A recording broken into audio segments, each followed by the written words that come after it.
Gaikoku Gamers. Bite-sized. Welcome to Gaikoku Gamers. I'm Darryl Benson, and I'm here to talk to you guys today about the brand new video game system that was just announced.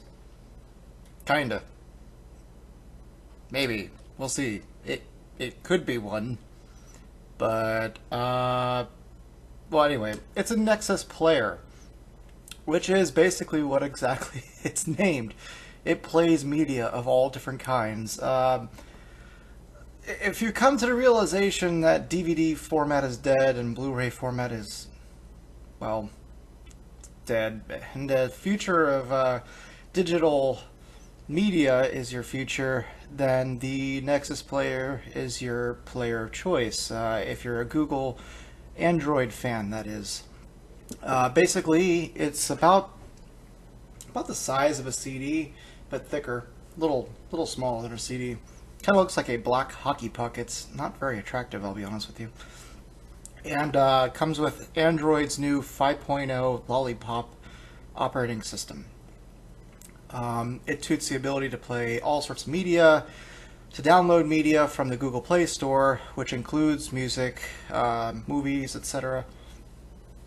And, more importantly for us here at Gaikoku Gamers, has the ability to play games. Now, the box is $99, which sounds like a good price for a 1.8 gigahertz quad-core device.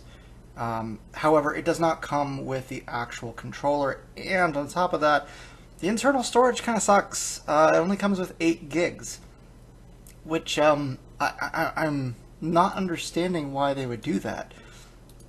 I'd personally rather the device be maybe $149 and it came with at least 32 gigs of space, which shouldn't be too hard to accomplish, and I'll get into why in a second. Furthermore, you have the cost of the controller, which the price has not been discussed on the controller. I've heard some rumors on some sites say that it was $39.99, which is actually a pretty good deal for a controller. But as we've seen with this generation, controllers can go all the way up to $70. So I'm not even sure I like the controller either. It has the typical A, B, X, Y, yellow, blue, green, red, jewel buttons, just like Xbox. Everybody seems to copy Xbox. Except what's very interesting about this controller is that they've taken the PlayStation look of the joystick placements and have a very admittedly PlayStation looking D-pad on the left. What's really interesting though is that they took the odd choice of making the joysticks concave instead of convex like a PlayStation controller. So again, it's kind of like this weird mix of a PlayStation and Xbox controller. One thing, though, I can definitely say just by looking at this that I approve of is the fact that it does have analog rear triggers. Something Nintendo forgot that it pioneered back in 2001 with the GameCube. I really still don't understand why they gave up on analog triggers. There's a bunch of Wii U fans out there right now seriously looking forward to games like Project Cars, which is a simulation racer, and I'm not really sure how that's going to be accomplished with digital triggers. It's going to be horrible, which is why I believe that we haven't really seen any racers on the console other than kart racers like Sonic and Mario. This I'm happy with, although it just remains to be seen how I'd like the console. I'm not a big fan of the PlayStation layout of joysticks. I am of the firm belief that it should be like either Nintendo's, where the 2 joysticks are up high, or Xbox's, where the joysticks should be like this, asymmetrical. Because in my personal belief, the joystick should always be the number one thing that your thumb naturally goes to on the left. Because unless you're playing a fighting game or an old school type of game, you're not going to be going to the D-pad. And so whether it's slight or not, you're not straining, that's a bad word, but you're having to actively move your thumb to a position that it doesn't want to naturally rest at, and therefore, whether you believe it or not, it's going to give you fatigue over time. And I personally think that joysticks of Nintendo's are the best placement, period. But like I said, it kind of gets washed away by the fact that they have digital triggers, so, who cares? But anyway, basically, the weird thing about this is that the ecosystem really all depends on how many controllers that they sell separately, which will tell them how many people are using this device as a gaming machine. So it's not necessarily proven yet, and from what I understand, not every single game will be able to work with the controller anyway. That's already on the Android Google Play Store. So I don't know about you guys, but I'm not a big mobile fan at all. In fact, I hate mobile games, to be honest with you. And yeah, graphically they're okay, and technically the only thing wrong with them is the fact that there's no controller, but I also don't... While this would be definitely my preferred way to play an Android game, I also don't need to go out and buy another box for my television. As far as I'm concerned, I already have my systems that I want underneath my television. There's no games on the Google Play Store that I'm ever really feeling like I'm missing out on or anything.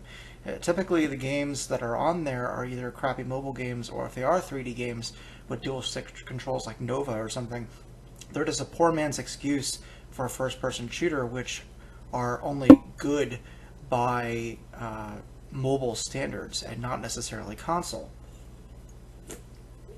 Now, if we're talking about the JXD 7800B, that'd be a little different.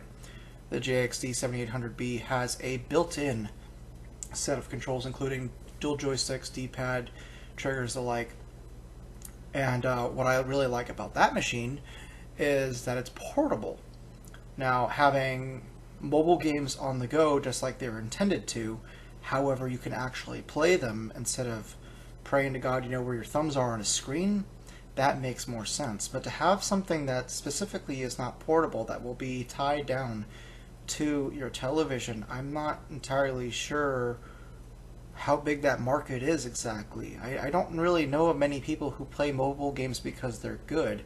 I just know people who play mobile games because they're waiting for a haircut, or basically you're bored on the go. They're time wasters. They're not necessarily games. In fact, to prove this, you never hear of a mobile game being Game of the Year, do you? I mean, no.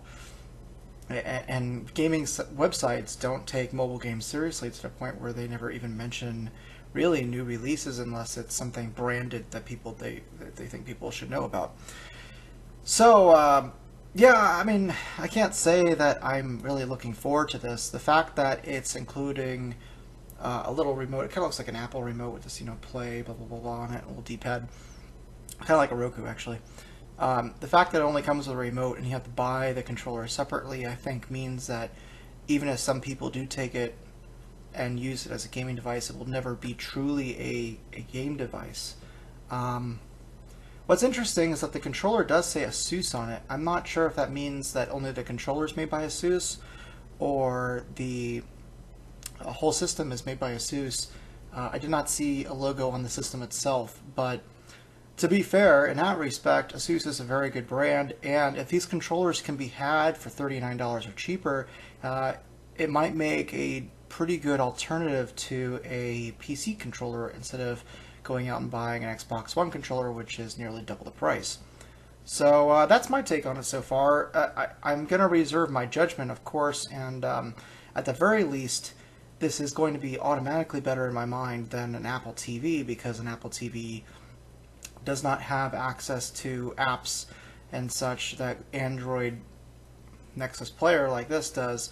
And on top of that, they don't allow things like emulation, whereas this thing, since it's running on the Google Play Store, you would have access to all the emulators. In fact, I think if anyone's in trouble right now, it would be Ouya. because Ouya is also $100. Now, granted, that comes with a controller, but this ecosystem, I can guarantee you, is going to be better.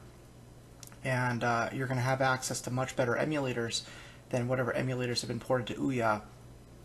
And I think that this might be the system of choice for people who want to go ahead and emulate. I mean, a quad-core processor, that's what's in the JXD, not the same one, but a quad-core processor is what the JXD 7800B is running.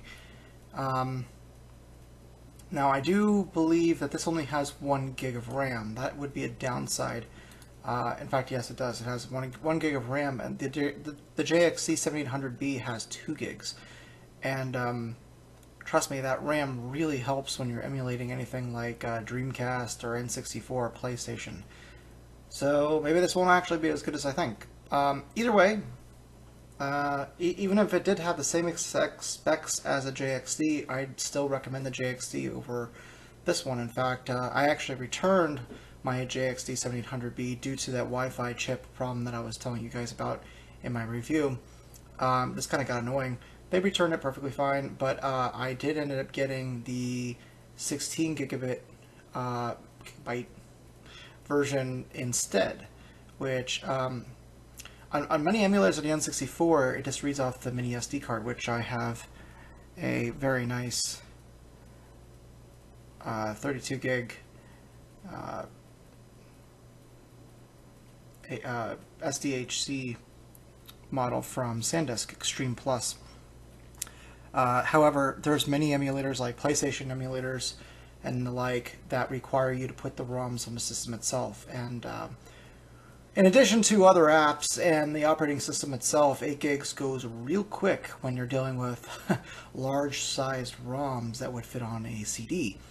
So in that respect, as long as you go for the 16 gig model, which should only cost you about $20 more than the 8 gig model, which I think is more than fair, I think it's a better machine all around. If you think about it, let's just say that even if the controller is $39.99, the system is $99, it's going to cost you $140 just to get this thing up and running for games. And while that's great, at the same time, for the same price, you can get the 16 gig version of the JXD 7800B. It's also portable, and it also connects via HDMI or Wi-Fi streaming to your television, which essentially does the same thing as this, plus it has an extra gig of RAM. And is pretty much unanimously agreed to be the best mobile emulation device on the market right now. Has a gorgeous screen, works really well, a nice version of Android, albeit older than Lollipop. I get that. So this might have its niche, but I do not think this is going to be the huge success that Google is hoping that it will be outside of the movie streaming crowd. Of course, this might go against Roku and that crowd, but as far as a gaming machine, I just don't see it really taking off. On top of that, I think they're charging too much. Like I just said, JXD is including a screen in their deal, and an extra gig of RAM and 8 gigs extra of storage space with expandability just like this, and it costs the same price. And also that means that it has a rechargeable battery inside, things that this system doesn't have. I all around think that that's a better value.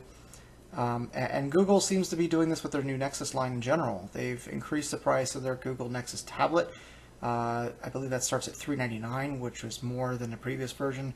And the phone, for a 32 gig version of the phone, is $699, which is incredibly expensive. My Nexus 5, which is still good, and I love it, I believe only costs something like $250 or $299 out of contract.